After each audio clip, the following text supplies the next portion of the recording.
जय मूल निवासी साथियों, आज हम बाबा साहब डॉक्टर अम्बेडकर इनके द्वारा जो बुक लिखा गया रिवोल्यूशन एंड काउंटर रिवोल्यूशन, इस बुक का एक महत्वपूर्ण पैराग्राफ यहाँ आपके सामने रखना चाहूँगा जो कि काफ़ी महत्वपूर्ण है।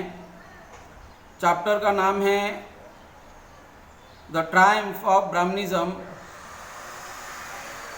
रिजिसाइड और the birth of counter revolution. इस चैप्टर में काफ़ी महत्वपूर्ण जानकारी बाबा साहब डॉक्टर अम्बेडकर इनके द्वारा लिखी गई है। काफ़ी महत्वपूर्ण पॉइंट्स पर उन्होंने डिस्कस किया है। इसमें दो चार पॉइंट को आपके सामने रखना चाहूँगा। The Brahmanic revolt against Buddhism, Manu the obstacle of Brahmanism, third the Brahmanism and the Brahmins' right to rule and regicide, Brahmanism and the privilege of Brahmins, Brahmanism and the creation of caste system को भी बाद में किस तरह से create किया इसके reference में है। Brahmanism and the degradation of non-Brahmins, Brahmanism and the suppression of the Shudra, Brahmanism and the subjection of women, Brahmanism and the legalisation of social system. इस तरह से यहाँ इतने सारे पॉइंट्स पर बाबा साहब डॉक्टर अम्बेडकर इन्होंने काफ़ी विस्तृत जानकारी दी है।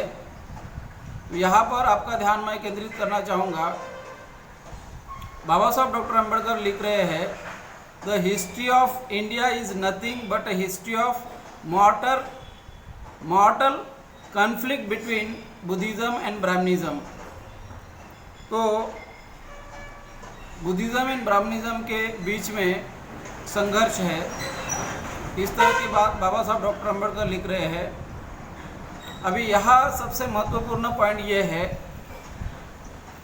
एक पैराग्राफ जिसके ऊपर आपका ध्यान आकर्षित करना चाहूँगा, खास करके ये है, इसमें बाबा साहब डॉक्टर अम्बेडकर लिखते हैं The history of India is said to begin with the Aryan who invaded India।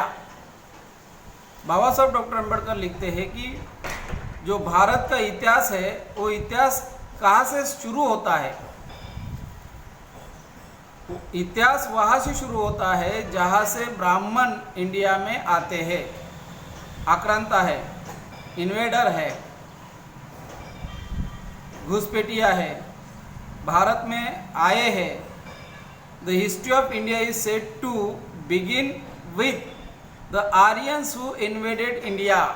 India में आने के बाद, इंडिया में उन्होंने आक्रमण किया, करने के बाद इंडिया का इतिहास शुरू होता है।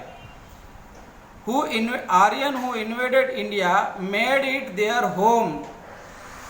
और केवल आक्रमण ही नहीं किया तो इसको अपना घर बनाया, केवल घर ही नहीं बनाया, made it their home and establish their culture. और उन्होंने अपना कल्चर यहाँ पर इस्टेब्लिश किया। Whatever may be the virtue of the Aryans, the culture, the religion and their social system, we know very little about their political history. हमें उनके political history के बारे में कुछ कम जानकारी है। Indeed, notwithstanding the superiority that is claimed for the Aryan as against the non-Aryan, the Aryan have left very little their political achievement for history to speak of.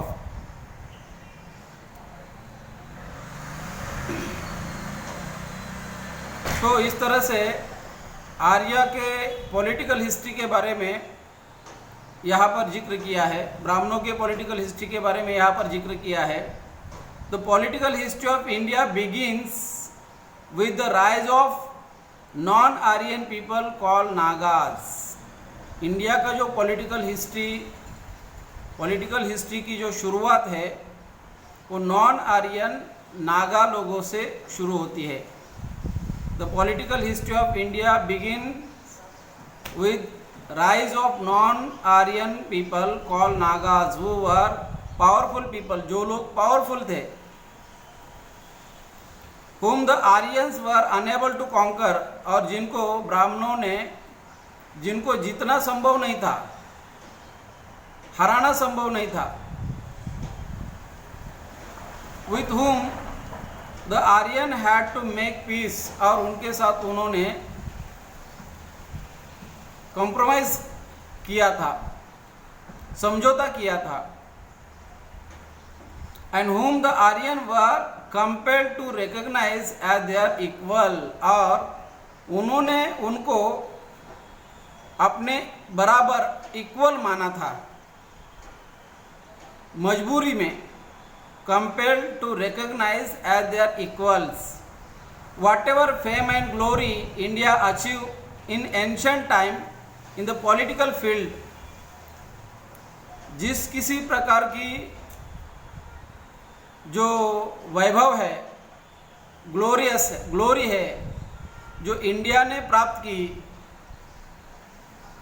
What ever fame and glory India achieve in ancient time, उस वक्त ancient time में जो भी glory India ने प्राप्त की, जो भी वैभव इंडिया ने प्राप्त किया इन political field, the credit for it goes entirely to the non-Aryan Nagas. इसका क्रेडिट केवल non-Aryan नागा लोगों को जाता है. It is they who made India great and glorious in the annal of the world. वही नागा लोग वही लोग हैं, उन्होंने भारत को वैभवशाली बनाया. दुनिया के इतिहास में उन्होंने भारत को, नागा लोगों ने दुनिया के इतिहास में भारत को वैभवशाली बनाया. तो इस तरह से यहाँ पर बाबा साहब डॉक्टर अंबेडकर इन्होंने ब्राह्मणों को इन्वेडर कहा, आक्रांता कहा. ब्राह्मण फॉरेनर है, इन्वेडेड का मतलब है आक्रमण किया. आक्रमण कौन करता है? तो इसका मीनिंग ये है कि ब्राह्मण बाहर से आया, बाहर से आने के बाद इस देश को अपना होम बनाया, made it their home and establish their culture. उन्होंने इसमें अपना कल्चर इस्टेब्लिश किया. और पुष्यमित्र शुंग के द्वारा मौर्य डायनास्टी को ख़त्म करने के बाद उन्होंने ये सारा इस्टेब्लिश किया, मनुधर्म, जाति व्यवस्था, इस तरह से उन्होंने सारा इस्टेब्लिश किया, ब्राह्मणों का वर्चस्व इस्टेब्लिश किया. तो वहाँ से प्रतिक्रांति होती है. तो ये इसके रेफरेंस में जो बाबा साहब डॉक्टर अंबेडकर इन्होंने यहाँ पर काफ़ी सारा डायनास्टी, मौर्य डायनास्टी तक किस तरह से ये सारा रूल था हमारे लोगों का, नागा लोगों का रूल किस तरह से था, इसका जिक्र किया है. और फिर बाद में the Brahmin therefore live as the suppressed and depressed classes for nearly 140 years during which the Maurya empire lasted. जब तक मौर्य एम्पायर था तब तक ब्राह्मण लोग डिप्रेस क्लासेस के जैसा, सप्रेस क्लासेस के जैसा उनको रहना पड़ा. A rebellion against the Buddhist state was the only way of escape left to the suffering Brahmin, and there is a special reason why Pushyamitra should raise the banner of revolt against the rule of Maurya. Pushyamitra Shunga. Pushyamitra was a Shunga by Gotra. Shunga were Samvedi ब्राह्मण, और इन सामवेदी ब्राह्मणों के द्वारा, पुष्यमित्र शुंग के द्वारा counter revolution किस तरह से हुआ, और काउंटर रिवोल्यूशन में उन्होंने ब्राह्मणों का वर्चस्व किस तरह से इस्टेब्लिश किया, इसका यहाँ पर जिक्र है. तो आज के इस वीडियो में मैं इतनी ही बात यहाँ पर कहना चाहूँगा। धन्यवाद। जय मूल निवासी।